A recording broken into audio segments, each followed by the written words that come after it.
Ever notice how you can watch a whole season of your favorite show in one sitting, but can't get past page 3 of that book you are definitely going to finish? Procrastination at its finest, right? We are all masters of I'll do it tomorrow philosophy. If you want to outsmart your own procrastination, I've got 3 unwritten rules that might just do the trick. You see, we live in a world full of distractions and instant gratification. And our own minds, our devices, and our comfort zones, they all conspire to delay our actions. But it doesn't have to be this way. You can flip the script. You can transform later into now, but you can only do so by starting small, setting achievable objectives without being too hard on yourself. Let's dive right into our first unwritten rule, the domino effect. I guess you remember building domino lines and having the satisfaction to knock them down at the end. In the context of action and motivation, the domino effect is similar. It's all about momentum. Starting small, gaining speed, and watching as the small little push starts a chain of actions. So how does the domino effect works? Well, it's pretty simple. Think about a time when you had a big project or task. Most probably thinking about the end result felt overwhelming. But when you finally started, let's say by writing the first sentence, the second one was a little easier to write. You started gaining momentum, and each task required less and less energy to start. This is the domino effect in action. It's the idea that one small step forward, one tiny action, can spark a chain reaction leading to larger actions and ultimately achieving your goal. Alright, now how can you intentionally use this? Well, start small. Choose a task related to your goal that's so simple you can't say no to it. The key here, and I can't stress this enough,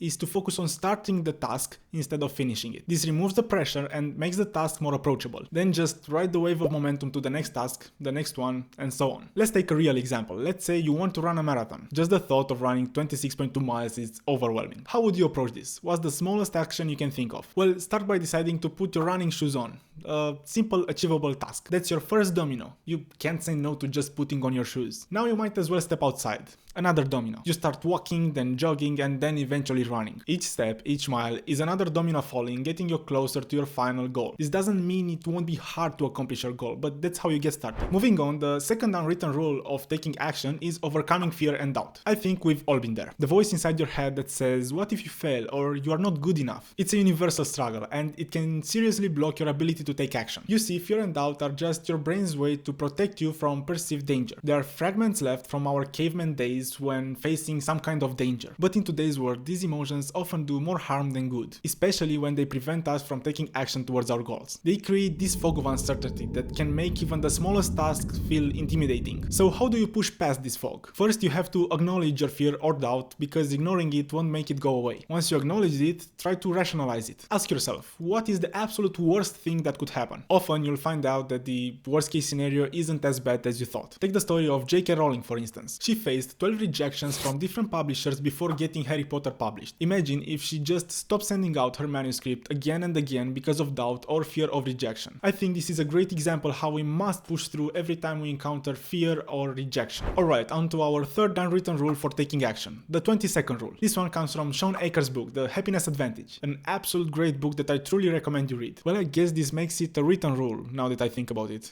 But let's ignore this. So the 20-second rule is all about making it easier to start good habits and harder to start bad habits. Aker suggests that if you are able to make a positive habit 20 seconds easier to start, then you are more likely to do it. And on the flip side, if you are able to make a negative habit 20 seconds harder to start, you are less likely to do it. This is because as humans, we naturally gravitate towards the path of least resistance. But how do you apply this in real life? Let's say you want to read more before bed instead of endless scrolling on Instagram or TikTok. You can remove friction by placing your book or your Kindle right beside your bed. And you can increase friction for the habit you want to stop doing by placing your phone in another room. The extra effort it takes you to get up and get your phone can often be enough to convince you to stay and just read the book. This is actually one of the rules I apply every single day. Because I work from home and I want to work out more during the day, every morning I place the yoga mat near my desk. This way I'm constantly reminded that I should do 10 push-ups every time I take a break. And it's a lot easier because the yoga mat is already there. Think about your objective and how you could reduce the friction by just 20 seconds. How could you make it easier for yourself to start taking action? That's one of the most important questions you can ask yourself. These 3 main ideas helped me a lot in my journey of trying to take consistent action. The simple act of pushing the first domino can create a chain reaction of productivity. Overcoming fear and doubt will give you mental power to stop caring about the negative scenarios you come up with. And applying the 20 seconds rule will make sure that you are as likely as possible to finally start taking action towards your goals. Remember that nothing was built built in one day. So start small and be patient with yourself when things don't go as planned. And always keep pushing those dominoes. I really hope you found value in this video. If you did, please give it a like, and if you don't consider me too ugly, please subscribe to the channel so you can see more of my content in the future. But until then, here is another video you might be interested in. Thanks for watching and see you in the next one.